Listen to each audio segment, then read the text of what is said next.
그 어떤 10분보다 알찬 10분 뉴스 아이킥 하프타임 오윤혜 씨와 함께합니다. 안녕하세요. 네, 반갑습니다. 대한민국. 아, 저 토요일에 너무 기분 좋아가지고 한일전 네. 축구 이겨서 금메달 땄고 또 오늘 네. 또 한글날이잖아요. 네. 그래서 여러 가지로 국뽕이 차오르는 날입니다. 국뽕이 차오르는 날. 네, 국뽕은 아주 차오르는데 국내 소식은 증오 마음에 속상함이 또 차오른다고 합니다. 네네. 그 야구도 이제 우승을 했잖아요. 네. 다른 분들이 대만이랑 졌을 때, 대만이랑 한국 야구 졌을 때 다 이런 졸전 했는데 최민규 기자, 우리 금요일날 방송에 나왔던 최민규 기자만이 네. 이거 이 정도면 잘 싸운 거고 이거 보니까 금메달 가능할 수 있겠다. 대만이랑 첫 게임에서 대만과의 첫 게임에서 졌을 때 이렇게 네. 분석을 했거든요. 네. 그리고 금요일 날도 아 이거 이길 수 있겠다, 우승할 수 있다 이렇게 예상을 했는데 또 다른 분들은 어려운 거 아니야 이랬거든요. 네. 딱 맞췄어. 와 최민규 기자는 깜짝 놀랐어요 진짜. 아우, 네. 너무 어쨌든 좋습니다. 자, 요즘 강서구청만큼 또 핫한 지역이 바로 양평입니다. 네네. 양평에 아주 핫한 소식들이 많은데 얼마 전에 프리하이킥에서도 네. 김건희 일가의 땅이 있었던 강서면이 국토부에서 0.1포인트 뭐 경제적으로 강상면. 강상면이 네. 경제적이라고 국토부에서 발표를 해서 깜짝 놀랐는데 B 씨가 0.1 더 높다. 양서면 네. 종점안보다. 네, 예. 그 소식도 전해드렸는데 또 이어서 윤석열 대통령 처가가 연루된 경기도 양평 공흥지구 관련해서 또 기사가 떴습니다. 이 공무원들이 이 공흥지구 특혜 관련해서 양평군이 재판에 넘겨진 이제 공무원들이 있을 거 아니에요. 네. 그런데 그 사람들을 징계하지 않기로 결론을 내린 것이라고 했습니다. 그 이유가 징계 시효가 3년을 넘겼다는 이유에서예요. 저는 이거는 맞을 수 있어요. 지방공무원법상 징계 시효는 징계 사유가 발생한 지 네. 3년이 한계인 게 있고요. 그다음에 금전 등 횡령, 뭐 국고 유용 네. 이런 거는 5년, 즉 재산 범죄는 5년이고요.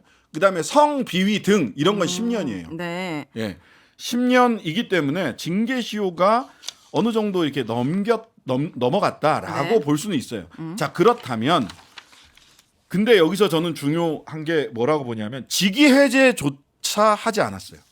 직위 해제라는 건 뭐냐면 직위 해제는 형사 사건으로 기소된 경우 등 직위를 계속 유지시킬 수 없는 일정한 사유가 있는 경우 일시적으로 직위를 부여하지 아니하여 직무에 종사하지 못하도록 하는 거예요. 네. 즉 과장 이 사람이 여기에서 이제 두 사람이 있는데 그 중에서 핵심이 도시과장이었다가 도시건설국장으로 전진성 군수가 딱 당선되자마자 네. 작년에 전진성 군수 취임하자마자 6일 만에 국장으로 도시건설국장으로 승격시켰던 분. 네. 그리고 이분이 뭐를 했느냐? 그 강상면으로 가는 노선 변경. 노선을 변경하신 담당자분. 아. 이분이 기소된 거예요. 그러니까 양평 공흥지구 관련해서 기소를 받아서 조사받았던 사람이에요. 도시과장 A 씨가? 예. 근데 승진이 되고. 승진이 된 다음에 기소가 됐어요. 승진이 된 다음에 기소가 됐어요. 네. 왜냐하면 기소도 사실은 6월 달에 기소를 먼저 하면서 네. 먼저 했단 말이에요. 6월 달에. 네. 기소를 하는데 기소 통보를 경찰이 해줘야 돼요. 네. 군청에. 네. 근데 기소 통보를 9월 달에 해요. 만약 6월 달에 기소 통보를 했다면 승진이 어려웠을 거예요. 근데 9월 달에 기소 통보를 하는 바람에 6월 달에 승진이 바로 돼버린 거예요. 7월 달에 7월 달에 승진이 돼버립니다. 보통 기소 통보는 얼마 정도 기간이 즉시 걸리는데? 해야 되는 겁니다. 즉시. 근데 몇 즉시 좀 해야 걸렸구나, 되는데 시간이. 뭐 이런저런 사유가 있다라고 얘기를 하는데 네. 근데 직위 해제를 하게 되면 어떤 일들이 왜 직위 해제를 하게 되냐? 그 직위에 계속 있을 때 공무상의 연결성, 공무원으로서 객관성, 공명정대하게 공무를 처리할 것이다라고 하는 그런 공직의 신뢰성에 문제가 발생한다 네. 싶으면 직위해제 할 수 있어요. 그 다음에 또 이 재판이 좀 집중하는 게 낫겠다. 공직에 있는 것보다. 네. 그 사람을 위해서라도 직위해제를 해줄 수 있다라는 게 지금까지 판례를 통해서 직위해제 사유로 인정돼 온 거예요. 네. 그런데 자 보세요. 이분 6일 만에 승진했죠. 네. 그리고 강상면 주 종점, 입안자였죠. 종점 바꿨죠. 그 다음에 2016년에 그 공흥지구 특혜 허위 공문서 작성을 막 했단 말이에요. 네. 근데 이게 감춰져 있었어요. 지금까지. 어떻게 그럴 수가 있어요? 그러니까요. 이 공무원이 하는 일인데? 그러니까요. 그러면은 이 당시에 자기 상급자, 자기가 이미 도시건설국장이 됐지만 그 상급자들은 뭐 했냐는 거예요. 군수는 뭐 했고 공무원들이 층층시한데 그 책임자들은 뭐 했고 그다음에 소위 감사과도 있어요. 감사 담당 직원은 뭐 했냐. 저는 이것은 네.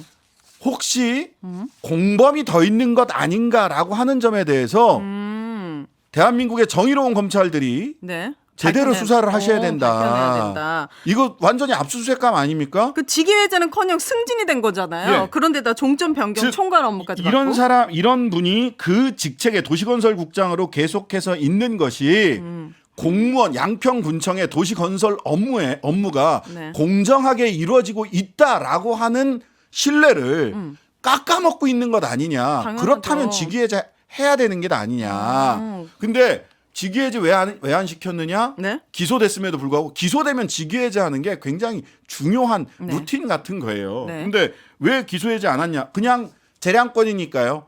군수가 할 수도 있고 안 할 수도 있는 거라서 그냥 안 그래요? 했어요. 이게 답변이에요. 신뢰가 너무 힘드네요. 이거 너무 뭐 어떻게 신뢰합니까? 찜찜한 냄새가 너무 나는데. 그래서 양평군에서 어떤 사람들을 직위해제했는지도 제가 다 찾아봤어요. 오, 누구 직위해제했어요? 한 사례가 있긴 있군요. 많죠.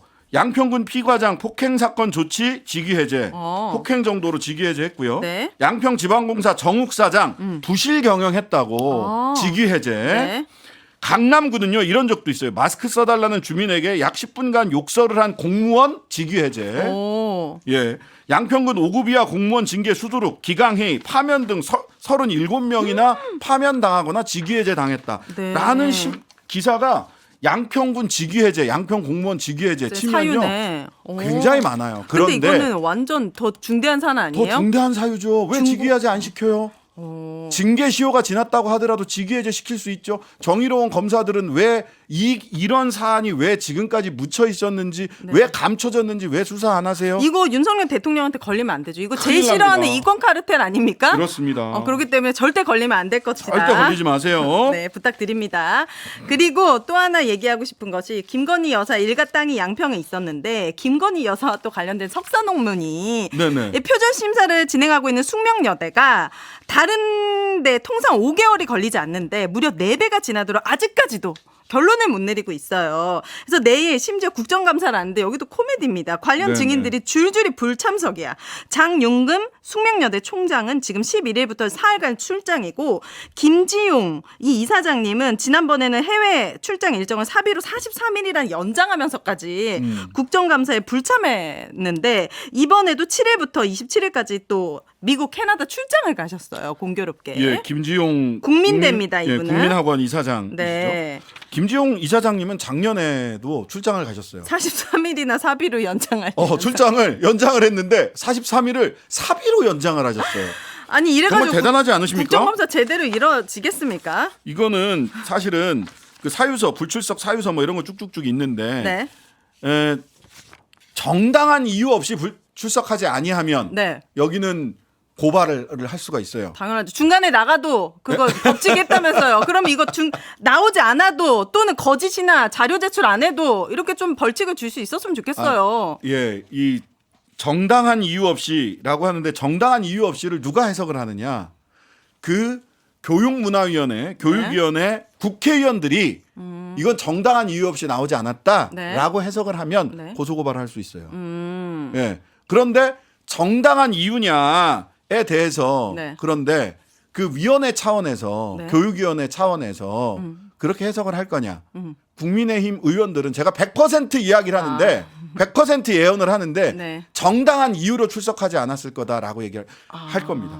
이 증인 채택은요 양당이 합의해서 채택하거든요. 즉, 자, 이 사람들 증인으로 채택하는 것까지는 국민의힘에서도 합의해 준 겁니다. 그러나 안 나오는 것에 대해서는 이유를 묻지 않는군요. 정당한 이유가 있다 이렇게 얘기할 거라고 저는 100% 확신합니다. 당황스럽네요. 예.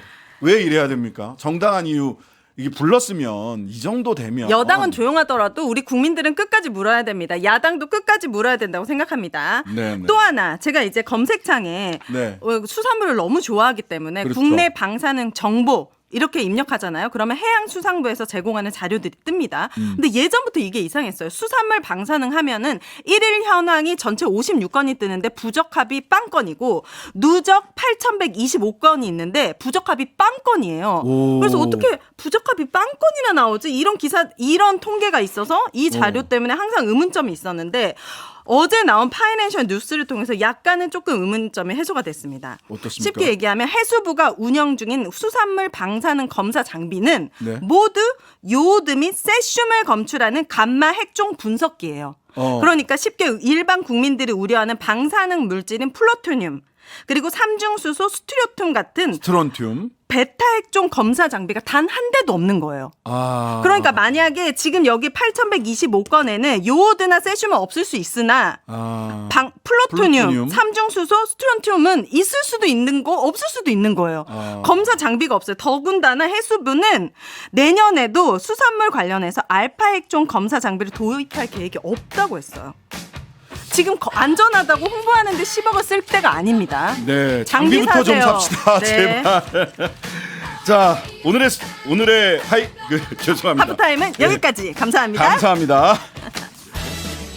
하루 종일 기다려지는 진짜 시사. 평일 저녁 6시 5분 신장식의 뉴스 하이킥.